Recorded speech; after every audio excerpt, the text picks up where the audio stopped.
Richard, by way of background, tell me about the Enclave.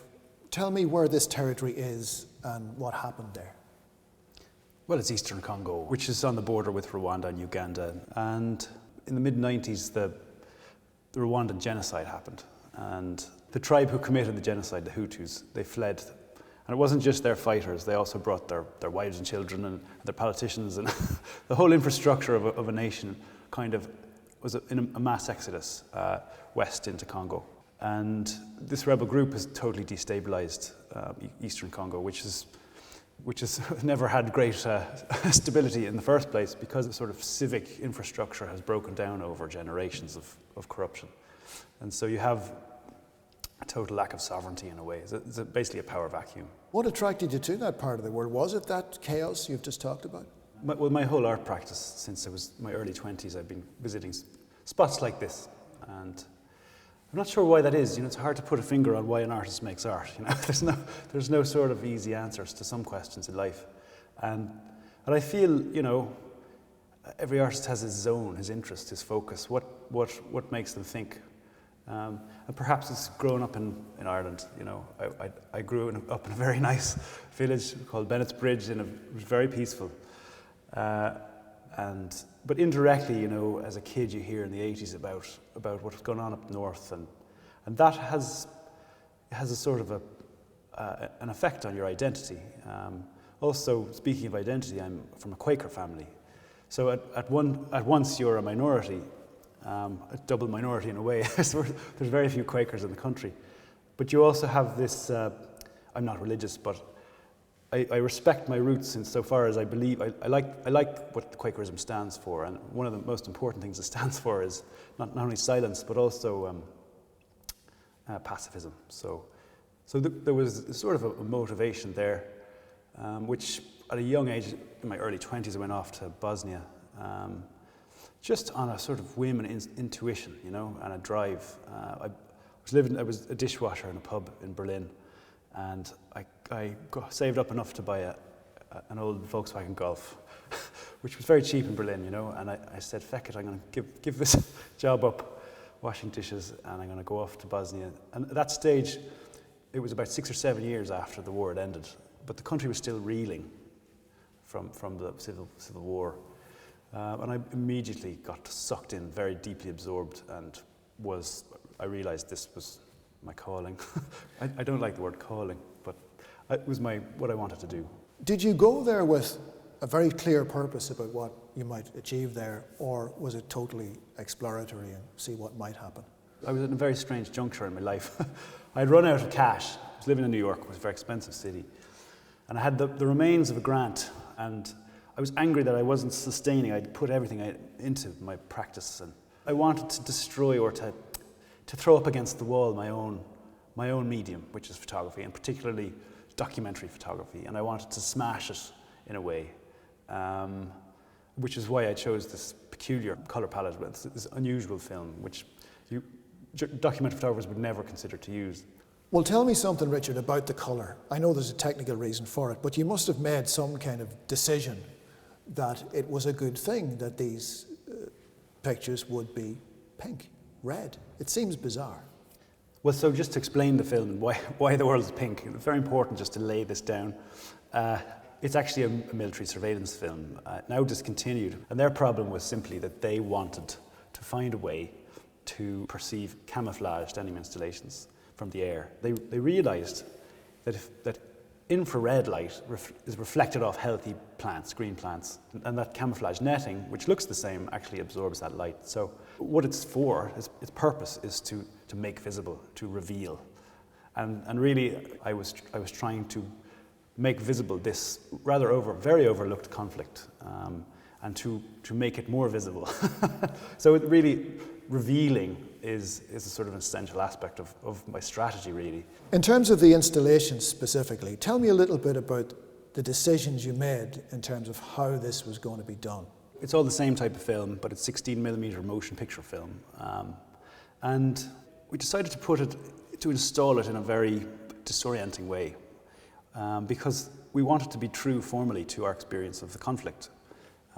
There's sort of the nature of the wars in Eastern Congo. This is a sort of cancerous cycle of vicious little wars, which are really hard to really understand, and they travel down mud roads through rumour and fear.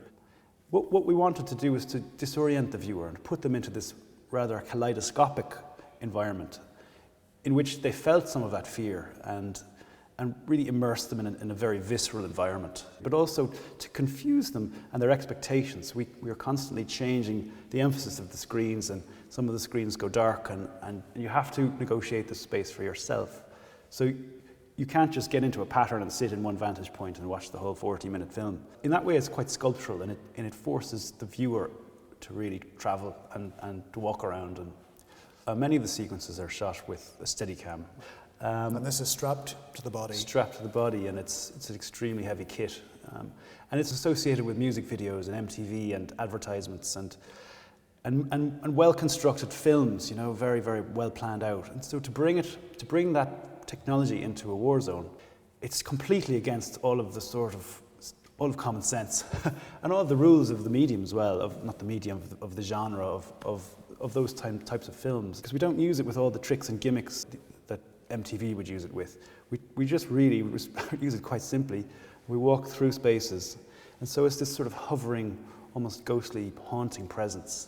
To what extent was there a problem here in that what was going on in this part of the world, still going on, is literally unspeakable? It's hard to talk about, it's hard to communicate the sheer level and extent of it. Well, I think we have to be very clear not to say it's incomprehensible or it's unrepresentable. I mean, it's almost incomprehensible. It's very, very, very, very complicated. And people who go there to write, to do studies and to write novels and reports and books, the UN, for example, the researchers, they're experts. They've been there for a decade, and they realise that they understand less now than they did when they started. And that's something I've noticed about my own journeys. I've been there now 8 times over 4 years. And it's something I like about the place, because it's kind of inscrutable. And I've tried to find the right word to describe it, because incomprehensible is simply incorrect. I mean, it can be understood. It's just very difficult to understand because it's you have at least 20 armed groups, and they're all fighting, and many of them are nomadic, and they're constantly shifting in the landscape, and there's so little infrastructure. There's so few paved roads. It's all mud trails. But even to leave aside the complications of the politics as such, to even communicate the scale of the suffering seems almost impossible as well, because it's beyond anything any of us have known. I think a very good example of the problem with communicating is of the sort of the depth of the problem is the lack of the trace, and a good way of explaining that is through sexual violence. And sexual violence is a very sort of, sadly, a very active part of the conflict, specifically here in Eastern Congo. One statistic is that there's 1 rape every minute, and sometimes the rebel leaders the warlords would order their boys to move into a village or a town and just rape everyone in the town. So over the course of a couple of days, there'd be 300 people, all had been raped, some including old men and young boys, and the majority would always be women, of course. But then that's the systematic sexual violence. But you also have sort of sporadic sexual violence. You have 3 rebels walking down a road, and there's a group of 5 women, and the rebels have AK-47s, and it just happens sort of very frequently, sadly. Yet this is something without a trace. So rape, it actually breaks apart the social fabric. It destroys families, and it destroys confidence, and it breaks down society. So it's a very, very deep wound, but it lacks a visible trace. So it can't be recorded by the camera. And I guess this is it can't be easily perceived. And this is really what I was interested in about Eastern Congo. And it's not just in terms of sexual violence, but many aspects of the conflict are this lack of trace. So really, for me, it's that point of failure of my own medium. Documentary photography is such a dumb technique. It just, you need to get your subject there in front of the camera lens, and if you can't do that, you can't take the picture. If I just walked in here and you were talking about what you just talked about, I would be tempted to say, well, if you were an old-fashioned documentary photographer and your photographs were of piles of dead bodies, I'd get the message a lot quicker than I do with these pictures, which are obviously very, very beautiful. We did come across a massacre once. It was 6 women and children, and there was no men amongst them. They'd been farming, cultivating the crops on the side of a hill, and the Royal Hibernian group came and slaughtered them all with spears and machetes. And the youngest was a boy of 3. He'd been speared through his nose. Absolutely horrific. And we decided not to film it. Because I suppose, A, it's too graphic, it's too much. And B, you know, if we can look sideways at the conflict and overturn that, and for me, I believe that beauty is the sharpest tool in the box. And if you can seduce the viewer, and you can make them feel aesthetic pleasure from regarding a landscape in which human rights violations happen all the time, then you can put them into a very problematic place for themselves. They feel ethically compromised, and they feel angry with themselves and with the photographer for making them feel that. And so that moment of self-awareness is a very, very sort of powerful thing, because the viewer is constructing their own opinions and just taking their own ethical position. It forces the viewer to meditate on how imagery from conflict is constructed in the first place. Richard, thank you. Thank you very much.